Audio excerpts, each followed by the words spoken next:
antes da meia-noite, e os irmãos então poderão, à meia-noite, ter o seu tempo de congraçamento juntos, se saudando como de costume. Mas eu gostaria, de antes de participar da ceia com os irmãos, a última ceia deste ano, eu gostaria de compartilhar com vocês um trecho da Escritura que está em 2 Coríntios 5. É um trecho conhecido. Eu gostaria de compartilhar com os irmãos esse trecho. 2 Coríntios 5, de 14 a 20. Eu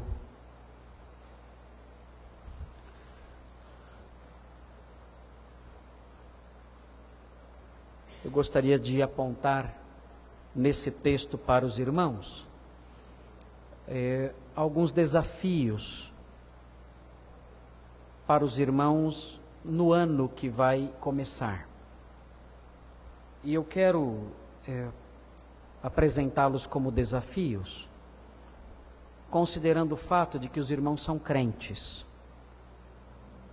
Porque nós, como crentes, às vezes estabelecemos certas metas e certos alvos que não são necessariamente errados, mas que não são em nada diferentes dos alvos e das metas que os incrédulos também podem estabelecer.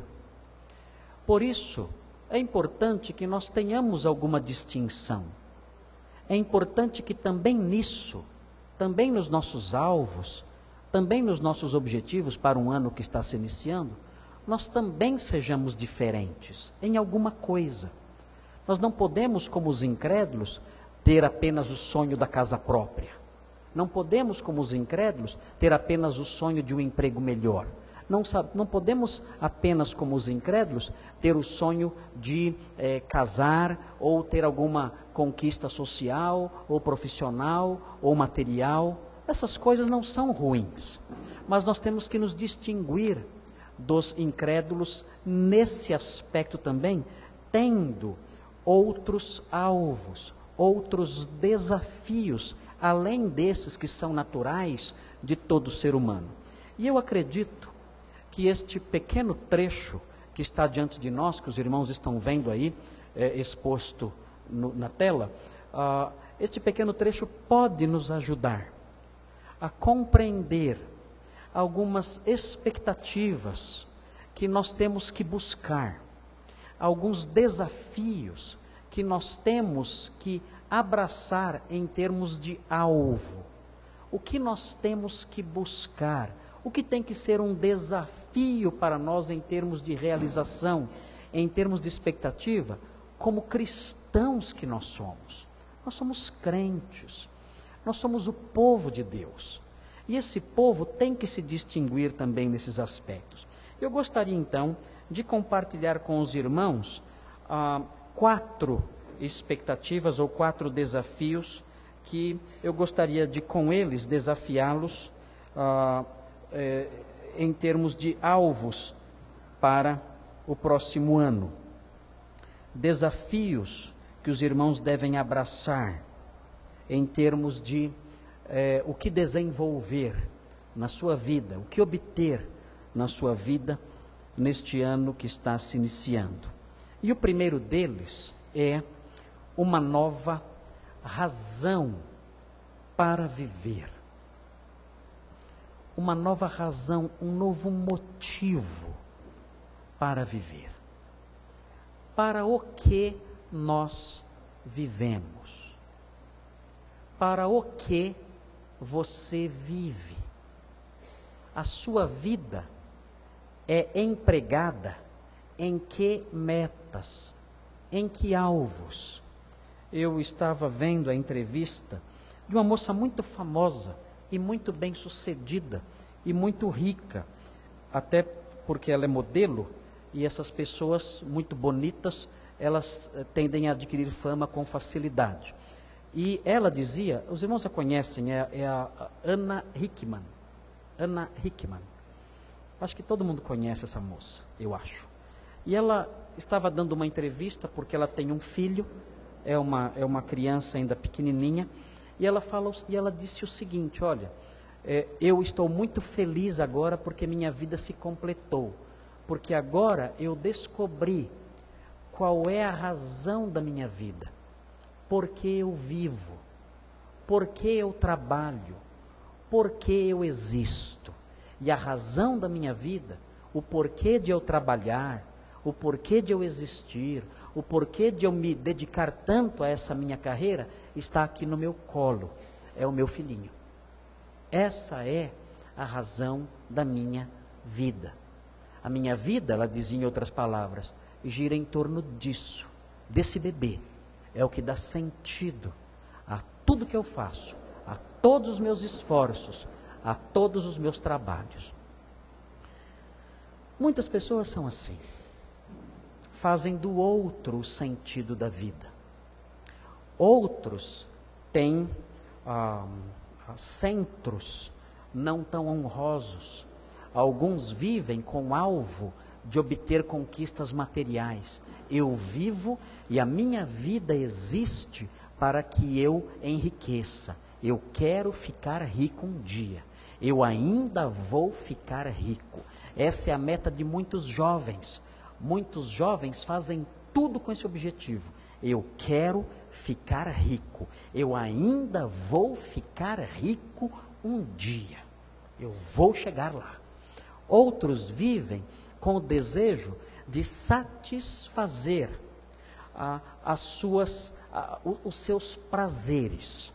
Muitos têm esse alvo na vida. Nós chamamos essa filosofia de vida de hedonismo. O alvo dos hedonistas é desfrutar de todo o prazer que a vida pode dar. Então os hedonistas trabalham, ajuntam dinheiro, se dedicam, fazem hora extra, vendem o que podem, produzem o que podem para ter dinheiro, para satisfazer algum prazer. Porque o alvo da vida deles é ter prazer, é a razão do viver deles. Para o crente, qual é a razão do viver? O que deve fazer o crente se levantar de manhã? O que deve fazer o crente procurar um médico para cuidar da sua saúde? O que deve fazer um crente trabalhar e ganhar dinheiro e ajuntar dinheiro? O que deve movê-lo a isso? O que deve mover um jovem a estudar, a obter um diploma? Nós vimos vários músicos aqui na frente. O que deve mover um homem, uma mulher, um moço, uma moça a estudar um instrumento musical? O que deve impulsionar alguém a frequentar uma academia de ginástica? O quê? Qual é a razão que nos move? Nós somos crentes. Qual é a razão que nos move? Esse texto diz, queridos, qual deve ser. Eu vou ler para os irmãos o versículo 14 e o versículo 15. O texto diz assim: pois o amor de Cristo nos constrange. Algumas traduções dizem o amor de Cristo nos motiva. Outra tradução possível seria o amor de Cristo nos impulsiona, nos move. Constranger é uma forma de obrigar, de pressionar a pessoa, de levar a pessoa numa direção. É uma motivação, é um impulso. Ele está dizendo, o amor de Cristo nos impulsiona. E a pergunta fica, é o amor dele por Cristo? É o amor de Cristo por ele? Ou é as duas coisas? São as duas coisas. O amor de Cristo me impulsiona. Ele me amou e isso me impulsiona. Eu amo porque ele me amou. Ele me amou e se deu por mim. Ele morreu por mim, ele vai falar aqui. E esse amor dele por mim me comove. Esse amor dele por mim mexe comigo e me empurra em algumas direções. Porque esse amor dele por mim faz com que eu sinta gratidão. E eu queira então ter uma vida diferente. Vejam então o que esse amor de Cristo, que o apóstolo Paulo sabia que tinha sido demonstrado por ele, como esse amor o impulsionava. Ele diz assim: pois o amor de Cristo nos constrange, porque concluímos que se um morreu por todos, logo todos morreram. Ele diz o seguinte: um morreu em lugar de todos, então é como se todos tivessem morrido. Por que Cristo morreu por todos? Cristo morreu por todos para sofrer as consequências da culpa. E ele diz então, se Cristo morreu por todos, sofrendo as consequências da culpa, então é como se todos tivessem já sido punidos nele. É como se todos já tivessem recebido a morte através dele. É como se todos já tivessem recebido o castigo através dele. É como se todos tivessem morrido. Claro que ele não está falando aqui todas as pessoas do mundo. Está falando aqui sobre os crentes. Está falando aqui sobre os crentes, especialmente de Corinto. Ele diz, olha, Cristo morreu por todos. Logo, é como se todos já tivessem morrido por causa da morte dele. A punição que ele sofreu é como se todos a tivessem sofrido, porque ele tomou o nosso lugar. E esse amor dele por nós, o fato dele ter nos substituído na punição que era devida a nós, esse amor nos impulsiona, nos constrange, nos motiva, nos faz com que nós caminhemos numa certa direção. E ele diz na sequência, e ele morreu por todos, no versículo 15, para que os que vivam, e agora vem aquilo a que os crentes são impulsionados, para que os que vivam, não vivam mais para si mesmos, mas para aquele que por eles morreu e ressuscitou. Ele diz, isso aqui, eu viver por aquele que morreu por mim, isso é algo a que o amor dele me impulsiona. Eu vejo que ele morreu por mim. E em gratidão, movido por esse amor, constrangido por esse amor, impulsionado por esse amor, eu digo, eu agora vou viver para ele. Ele morreu em meu favor, eu vou viver em favor dele. A partir de agora, cada prato de comida que eu comer, vai ser com o objetivo de servi-lo melhor. Cada vez que eu sair da minha cama, a razão de eu sair da minha cama, a razão final de eu sair da minha cama, vai ser honrá-lo e glorificá-lo. Se eu for trabalhar, vai ser para isso. Se eu ganhar dinheiro, vai ser para isso. Se eu buscar melhor saúde, vai ser para isso. Se eu buscar o descanso, vai ser para isso. Se eu procurar lazer, vai ser para isso. Se eu quiser formar família, vai ser para isso. Não vai ser para mim. Se eu quiser comprar um carro, vai ser para isso. Se eu quiser um diploma, será para isso, para servi-lo, para glorificá-lo, para honrá-lo até o fim da minha vida. Eu vou viver para ele e ele só. Não vou mais viver para mim, vou viver para ele, porque ele morreu por mim. Isso não é uma lei, isso não é uma regra, isso não é um fardo pesado, não. Eu faço isso por quê? Porque o amor dele por mim me constrange. Eu quero fazer isso.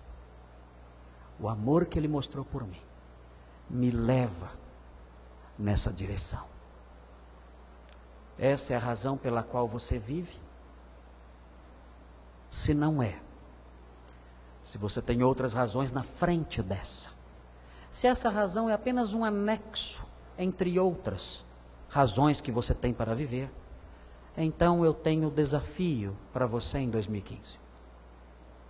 Adote isto, uma nova razão para viver. Viva para ele, para a glória dele, sempre. Mas há um segundo desafio que eu quero apontar para vocês, em termos de alvo, para 2015, o segundo desafio está aí. Uma nova forma de ver a realidade. Nós temos que ter uma mente diferente. A nossa mente não pode ser como a mente do mundo. O apóstolo Paulo fala em Romanos que nós devemos nos transformar pela renovação da nossa mente. Isso significa que eu não posso mais pensar como o mundo pensa. Eu não posso abraçar os valores que o mundo abraça e nem as crenças que o mundo adota. Eu tenho que rejeitar tudo isso. Quando eu perceber que aquelas crenças não se harmonizam com o que o Senhor ensina, eu devo rejeitá-las sem temer a perseguição, sem temer a pressão do mundo lá fora, que será sem dúvida grande. Mas aqui eu quero apontar um aspecto específico da realidade. É a realidade como um todo. Não há dúvida que isso está implícito aqui. Mas há uma tônica maior num aspecto da realidade que eu quero ressaltar aqui para os irmãos, nos versículos 16 e 17, nessa nova forma de ver a realidade. O texto diz assim: assim, daqui por diante, agora que nós vivemos para Ele, agora que somos dele, assim, daqui por diante, não reconhecemos ninguém segundo a carne, ou, em algumas traduções, segundo os padrões humanos. Qual é o sentido dessa frase? O que é não reconhecer ou não conhecer ninguém segundo os padrões humanos? O apóstolo Paulo tinha sérios problemas em Corinto. Por quê? Porque muitas pessoas se apresentavam em Corinto como grandes mestres, cheios de sabedoria e de grandes filosofias. Eram os doutores deste mundo, sábios segundo o mundo. Eram detentores de um conhecimento especial, segundo diziam. E os coríntios ficavam impressionados com essas pessoas.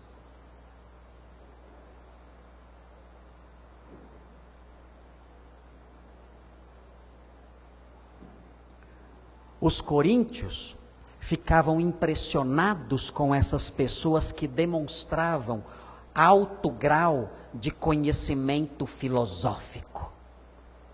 Eram pessoas com status intelectual, doutores. Hoje eles teriam algumas letras na frente do seu nome, um PhD na frente do nome, e se apresentavam assim, como detentores de um conhecimento especial. E os coríntios olhavam para isso e aplaudiam isso e se sentiam atraídos por essas pessoas. Outros se sentiam atraídos pela riqueza material e desprezavam os pobres. Olhavam um homem bem vestido, com posses, com bens, com vestes riquíssimas, com anéis nos dedos, com correntes de ouro no pescoço, com aparatos riquíssimos, e olhavam para essa pessoa e olhavam para outra sem nada, com os pés descalços, pobres, servos humildes, e diziam: este merece meu respeito, aquele não merece. Com este eu como durante a ceia, com aquele eu não como e nem espero aquele para comer. Essas pessoas, esses crentes, ao fazerem isso, conheciam os homens segundo a carne, segundo os padrões humanos. Ele diz: eu não. Ele diz: eu, sim, algum tempo atrás, eu era assim. Eu valorizava essas coisas. Eu valorizava um ator da Globo e desprezava um irmãozinho da igreja. Eu agora não sou mais assim. Agora inverteu, agora mudou. Eu desprezo aquele personagem famoso, a sua vida suja, os seus padrões, os seus valores. E eu valorizo o meu irmãozinho humilde. Quem é o personagem que você admira? Quem é o seu grande herói? Quem é? Quem é aquela pessoa que você chama de celebridade. No Brasil temos muitas celebridades. Essa palavra perdeu totalmente o sentido. Batuqueiros analfabetos são celebridades no Brasil. Batuqueiros ignorantes, semi-analfabetos são celebridades no Brasil. Quem você admira como celebridade? Você olha e admira e diz: ah, eu queria conhecer, eu queria ser como essa pessoa. Ah, como eu quero chegar lá. Quem é? Paulo diz: antes, eu olhava para essas pessoas e eu as avaliava segundo os padrões do mundo. Agora não. Agora eu tenho uma visão diferente da realidade. E ele prossegue dizendo: assim daqui por diante não reconhecemos ninguém segundo os padrões humanos ou segundo a carne. E ainda que tenhamos conhecido Cristo segundo os padrões humanos, agora não conhecemos mais deste modo. Ele diz: antes eu olhava para Cristo apenas como um falso mestre, um falso Cristo, mais um rabino metido a Messias. E eu até perseguia os seguidores dele. Antes eu via Cristo desse jeito, agora não. A minha visão de Cristo mudou, eu tenho outra visão acerca de Cristo. E ele diz no versículo 17, portanto, vejam, é fundamental a compreensão dessa palavra. Ele está dizendo: a minha mente mudou, os meus valores mudaram. Antes eu valorizava os ricos e famosos, os talentosos, as pessoas que o mundo aplaude. Antes eu fazia isso, mas agora minha mente mudou. Eu não sou mais assim. Não são esses mais os meus heróis. Não são esses mais os meus modelos. Não são esses mais os meus alvos de vida. Não. Não são esses mais os meus gurus, os meus modelos. Não. Por que não? Ele explica por quê. Porque se alguém está em Cristo, se alguém entrou para um relacionamento de fé com o Salvador Jesus Cristo e pertence a Ele, esse alguém é nova criação. E é esta a tradução correta. Algumas Bíblias trazem a nova criatura, mas o certo é nova criação. E o texto prossegue dizendo: as coisas velhas já passaram, eis que tudo se fez novo. Paulo está dizendo o seguinte: nova criação é algo que a gente espera para o futuro. Nós aguardamos uma nova criação. O livro do Apocalipse fala de uma nova criação. O livro do Apocalipse fala que haverá novo céu e nova terra. Quando falamos sobre nova criação, nós pensamos lá na frente, no reino que há de vir, naquilo que o Senhor há de construir um dia. E nós esperamos chegar lá, na nova criação. Mas o apóstolo Paulo diz o seguinte: se alguém está em Cristo, já é nova criação. É nova criação agora. E essa pessoa que é uma nova criação, a mente dela é diferente. O modo de pensar antigo já passou. Antes ela admirava algumas pessoas, agora não. Agora ela tem outros padrões, outros modelos.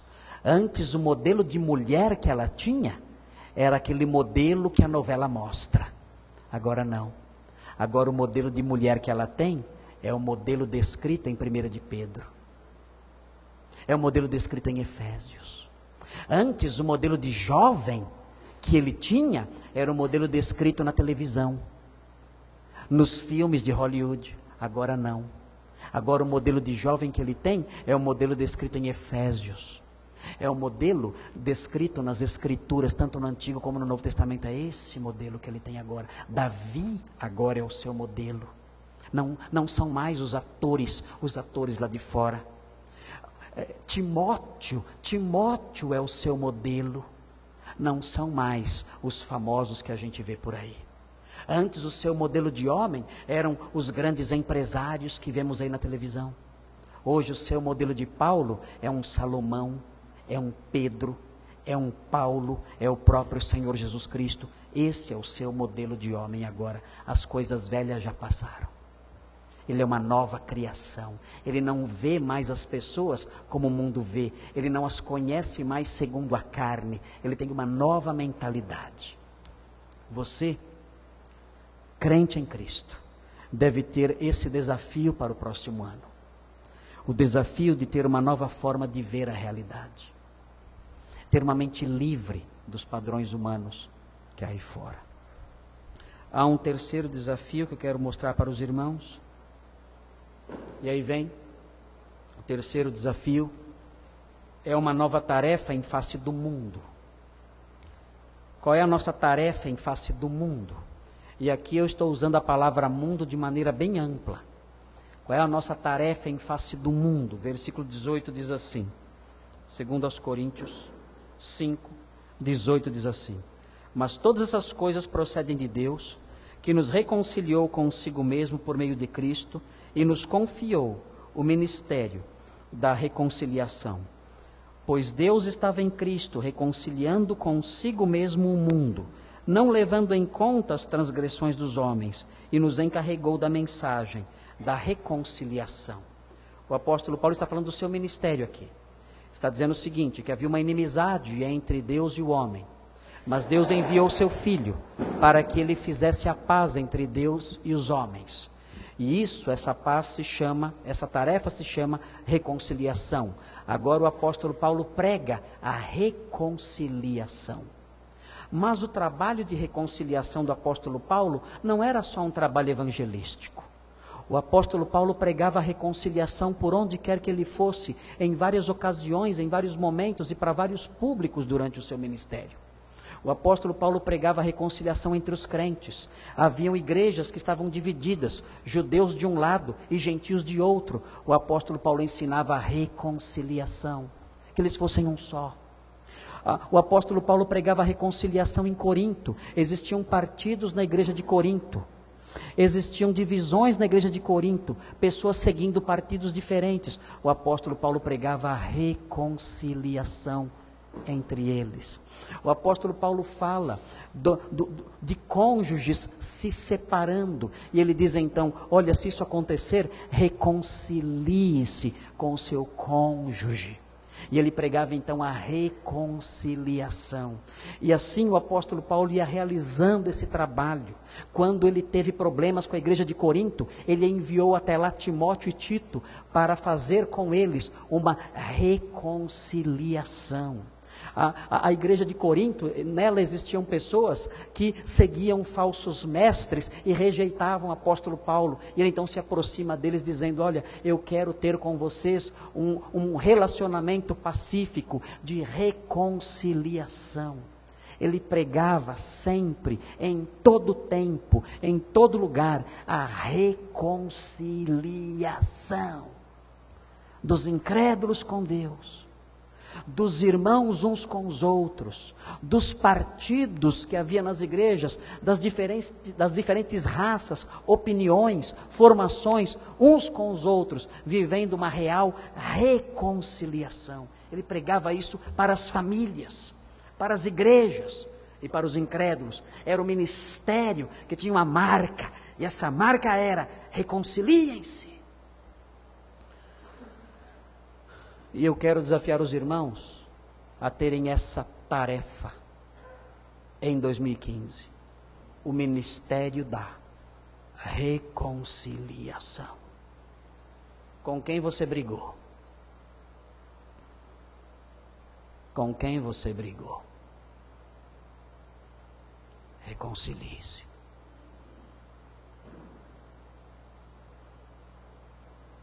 Quem foi o irmão? Qual foi o irmão que te ofendeu? Faz tempo já se passou tanto tempo. O pecado, a distância, a barreira envelheceu.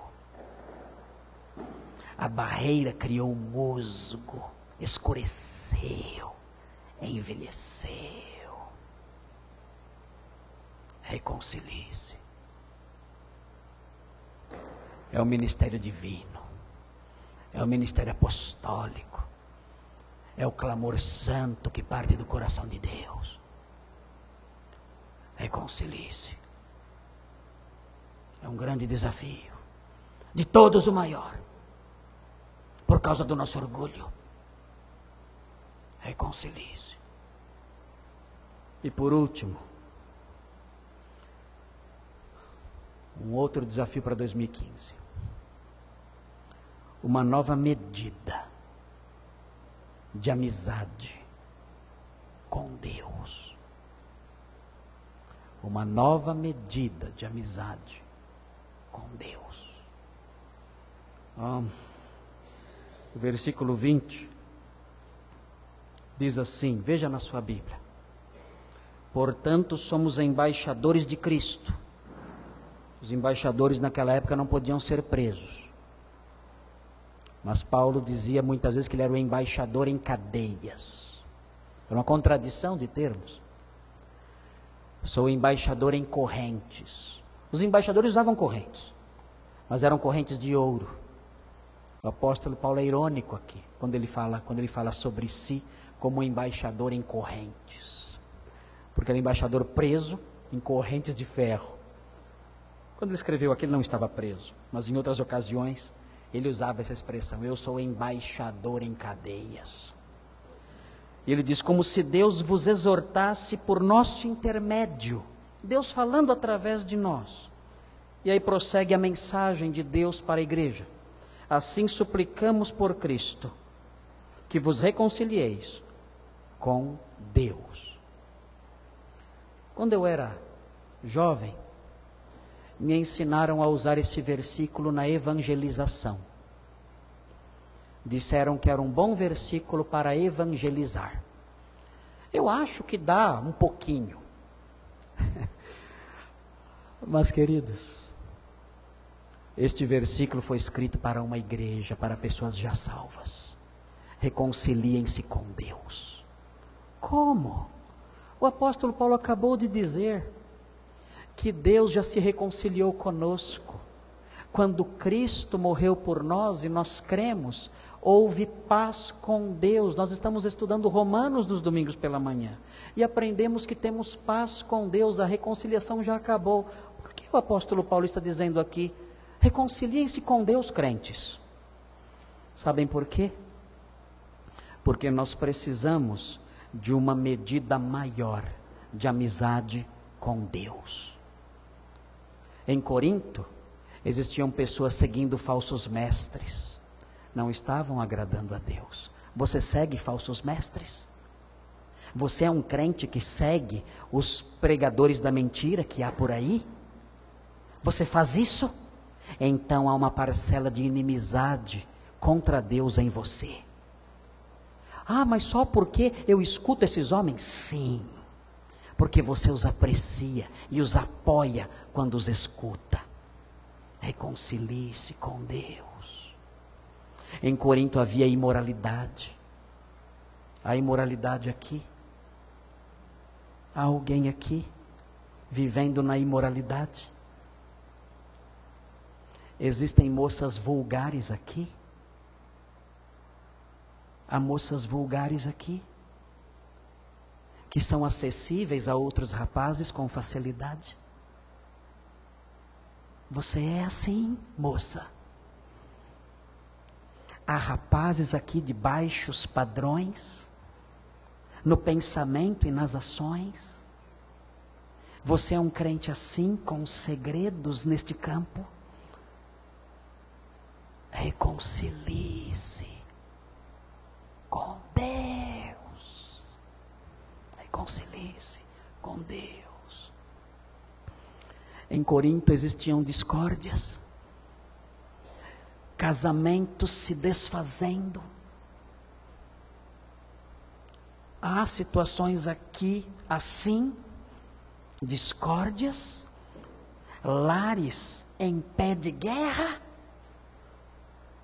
Reconciliem-se com Deus.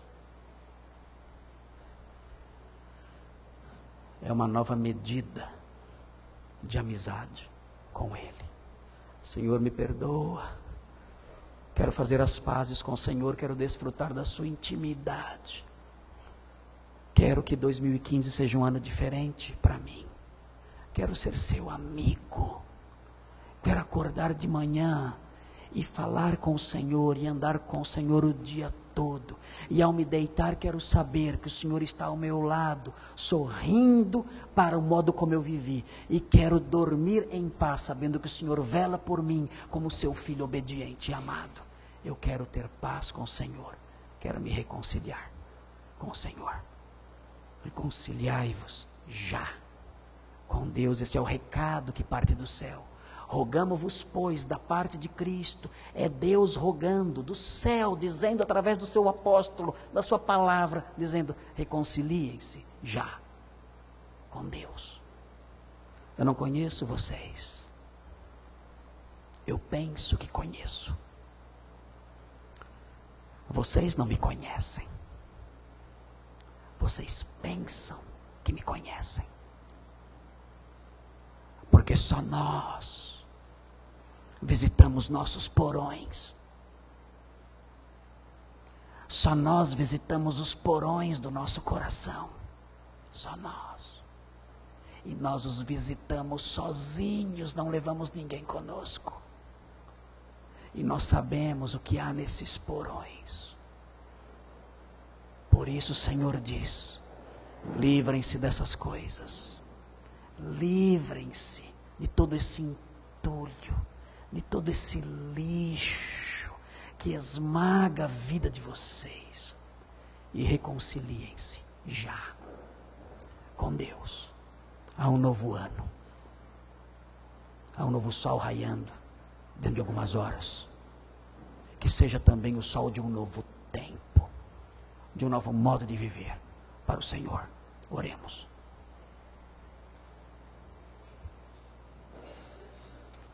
Santo Deus, Pai bondoso, ajuda-nos nesses desafios. Ajuda-nos a realizá-los na nossa vida. Visita-nos neste ano de 2015. Faça com que esses ideais que foram expostos aqui sejam reais, concretizados em nós. Pedimos isso. Pedimos pelo ano que há de vir. E agora, neste momento, não pedimos por sonhos que temos acalentado. Não pedimos por bens materiais, ainda que sejam bons. Não pedimos por diplomas agora, não agora. Não pedimos por conquistas profissionais, financeiras, objetivos de carreira ou coisas assim. Nós pedimos por esses alvos espirituais. Que o Senhor nos tome pela mão, nos tome nos braços e nos conduza velozmente na direção desses alvos. Em nome de Jesus pedimos. Amém.